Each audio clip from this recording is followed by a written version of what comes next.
Hi, everyone. Welcome to another video. My name is Chris Depatura. I'm here with Dr. Sharif. Now, in the last video, we talked about whether you wanted to burn fat or whether you were a person who was losing muscle. Nobody wants to lose muscle. If you go back, watch that video if you haven't seen it yet.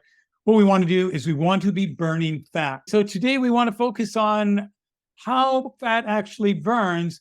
And first and foremost, we want to talk about the goal itself. For some of us, it is a cosmetic thing. I want it off the belly. I want it off my butt. I want it off my chin. I'd like some off the face. That's the cosmetic side of weight loss or fat burning. On the other side, there are a lot of people who are listening to this video who need to lose fat for medical reasons. You may be quite large or even obese, and you may, for medical reasons, have to lose weight. Whether you're burning fat for medical reasons, whether you're burning fat for cosmetics, you have to set that goal and be conscious of that as you build out your weight loss plan. And Sharif, let's go there first and talk about this decision that someone should make first before they embark on this weight loss journey. Thank you, Chris. Yes, most people come to the weight loss programming purely for cosmetic reason. But I think it would be really better if we think about the disease risk. And as we said, metabolic syndrome is the gateway to many chronic diseases. How would you assess whether you are at risk of disease? We should think about two areas in our body. The most important area is belly fat. And somebody might say, okay, how do I know that I have got too much belly fat? It's very easy. You can use a tape measure to measure your waistline and your hip line. And the waist hip line should be less than 0.90 for males and 0.85 for females. You can do something even more simpler. If your waist is more than half of your height, that also increases your disease risk. Or just stand up and look down. And if you can't see your feet, then you must have a significant belly fat, which you should be interested to lose.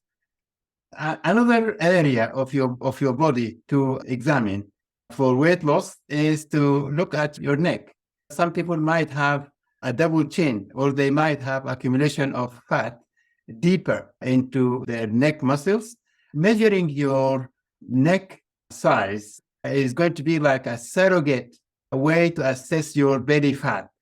And any measurements more than 14 in a lady or more than 16 in a man is going to be high. For the majority of the people listening, the weight loss is to help reduce the medical risk. Now that we've decided that's the one that most people are going to be trying to go towards, how do we actually approach the idea of weight loss to help reduce medical risk? I think it is two areas we should really focus on. One area is to keep a calorie deficit, reduce your calorie intake, and you can increase your calorie output. But also you have to keep an eye on your insulin sensitivity. If your insulin sensitivity is low and your pancreas is producing a lot of insulin, that is not going to help you lose weight, because the insulin, as we know, is the fat storage hormone. So any energy coming into your body is going to be shifted away to be stored as fat. Here, many people might think I'm really going back to talk about the conventional theory of weight loss, which is eat less and exercise more. But I'm not going to do that. What we are going to do is go for real food, which contains high fiber, high nutrients, but is low in calorie. For example, celery and cucumber, they are very low, and sometimes we refer to them as negative calorie value, because you see you need more calories actually to eat and digest them than they are going to give you. On the other hand, when you eat more healthy fat, you're talking about avocado, seeds and nuts, olive oil, coconut oil, these are all very good fats, which you'd like to eat more of. because fat has got higher calorie value than carbs. For example, 1 gram of fat gives you 9 calories, while 1 gram of carb gives you 4 calories per gram. That means when you eat 1 gram of fat, it's going to give you a double fullness feeling. And that is going to reduce your appetite. So you are eating less food, and at the same time, you are snacking less, which is really very good. It's going to help your weight loss program. When you eat less fat, what are you going to fill the gap with? Most of people are going to fill the gap with carbs. So if you eat more carbs, then that is going to put you back again to square zero, because it's going to fill up your glycogen sugar stores in the liver and muscles. And then you are going to start the process again from square zero. Let me just give a name to the type of diet we are going to focus on. They call it volumetric diet. That means you are eating some food which is going to fill you up. You are eating adequately. You are filling up with food. You are not really feeling hungry at all at any stage. And at the same time, this food contains low calorie, contains very high nutrients. And high nutrients is really very important, actually, if you'd like to make energy and if you'd like to burn fat. And at the same time, it contains very high fiber. And why fiber is important? Again, fiber gives you this filling effect. You feel like a little bit more full with the amount of food you have taken. And at the same time, fiber slows down absorption of fat and sugar. So you're eating sugar, you're eating fat in real food. It's not really in processed food or in simple sugar. You're eating fat and sugar, but the amount of fat and sugar which is absorbed into your body are far less than the amount you have taken.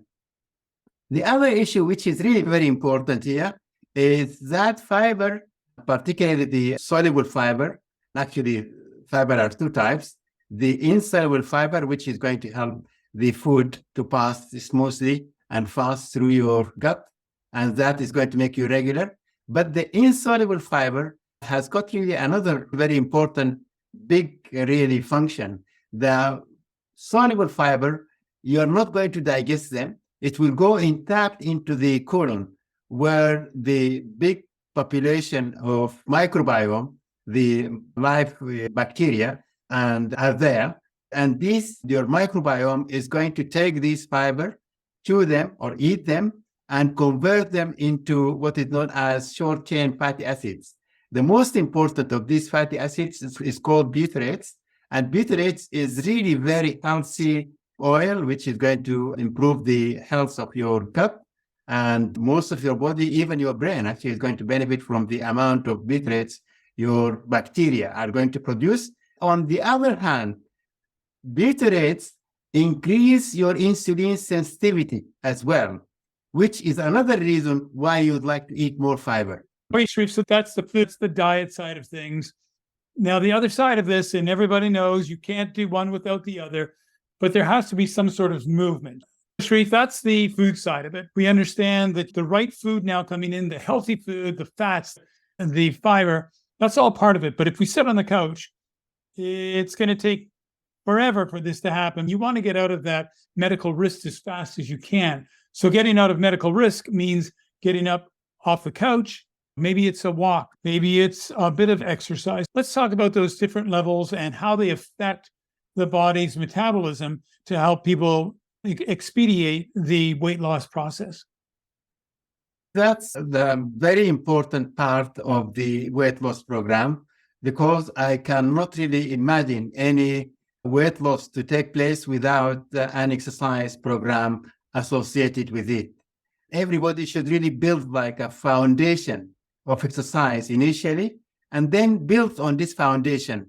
The foundation can start by just moving your muscles are going to move the glute 4 towards the cell surface, and that is going to open the gate for sugar to come in. Then going into a bit of cardio exercise, say low intensity exercises, which is going to help your heart and lung to be efficient in extracting oxygen from the circulation and transporting oxygen and other nutrients to every cell in the body.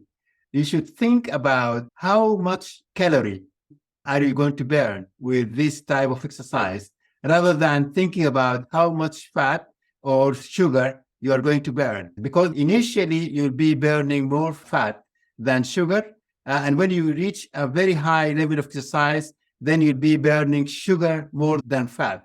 In the medium, while you are exercising, you will be exercising and talking at the same time. That is level 2 exercise. But if you reach a stage where you cannot talk, this is a high intensity exercise, and that is the stage where you will be burning more sugar than fat. But the fat burning is always in stage 2, the middle stage of the exercise. And if you wanted to calculate that scientifically, you get your maximum heart rate is 220 minus your age.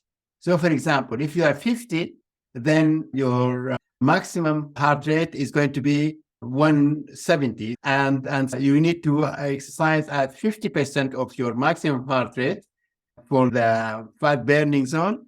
And you need to exercise for 70% of your maximum heart rate for the high intensity zone. And when you go for the high intensity, you're going to burn more calories, and these calories are going to be more sugar. And this is going to help you to deplete your sugar stores faster. And then your body will find no other source of energy apart from fat to burn. And this is going to help your fat burning process. Now, the important thing to understand here is, and Sharif, you said this at the very beginning of this, is that if you're a couch potato, you're not going to run a marathon tomorrow. You can't get to the high intensity level right away. It's a process, just as finding good food, changing the palate, allowing yourself to appreciate the food that you should eat. Because if you're someone that goes out and eats McDonald's every day and we're telling you, hey, no, need to eat better food, your palate needs to come to that. And so it does, there's a transition period. Now, exercise is far more involved in that if you're on that couch all the time, maybe today you're going to stand up and you're going to walk around the house once, and then tomorrow you're going to walk around the house twice, and then you're going to go out and you're going to walk around the block. It's a process. Your heart may have an issue with you putting on running shoes and trying to run for a period of time, and your body needs to embrace the idea of getting up and doing certain things. And it's not a weight thing.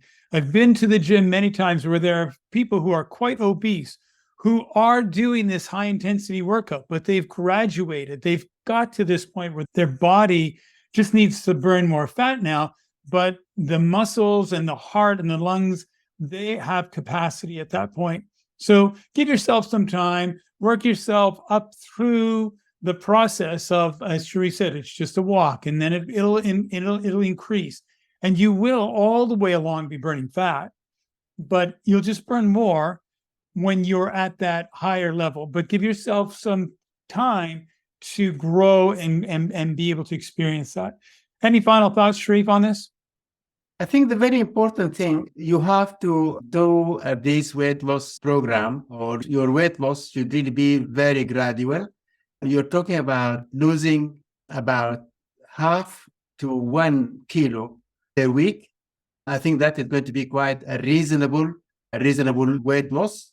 You're talking about 8 to 10 kilograms in about 3 months' time, and which is probably equivalent to half a stone every month, which is quite reasonable.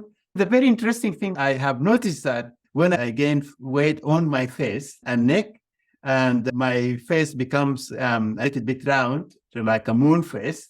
And when I lose weight, also I lose weight initially on my face and then come back again to the oval shape face. People have got different tendencies when they gain weight and when they lose it. For example, we have guys over the age of 60 and the postmenopausal women. They tend to accumulate fat in their belly. And that is a disease-related fat, and that makes this age group at risk of so many chronic diseases. So the bottom line here is know that how the weight comes on is not how the weight goes off. It's not on first and off first. Sharif gave you the example of his face and belly. I'm the same way. If I try to lose weight, first thing I do is get thin in the face. But if I put weight on, I seem to put it on my belly first. Don't be discouraged by that. The body will make the choice on where it wants you to lose the weight. Don't read these magazines that tell you, do this and you'll lose all that belly fat. You might lose back fat. You might lose neck fat. You might lose arm fat. The body makes the choice. Not even the exercises you mentioned, Sharif, that crunch, not even that crunch is going to make that only the fat there disappear. The fat will melt where the fat wants to burn. So take the time to give yourself as you said, Sharif, an extended period, 3, 6, maybe even a year to get to the ideal weight, that healthier body weight that you want. And it's a process, and many people fall off the cart. But all we really want you to do is focus on good food, the proper amount of good food, and then begin to exercise until you can get to that higher intensity exercise. Sharif, as always, thank you for your contribution today. Thank you to everyone for listening to our video. And we do, as always, look forward to seeing you on our next one. Take care. Sharif and I appreciate you liking this video. And more importantly, remember to subscribe to this channel. There's a lot of content that we're going to be creating, and we don't want you to miss a single second of it.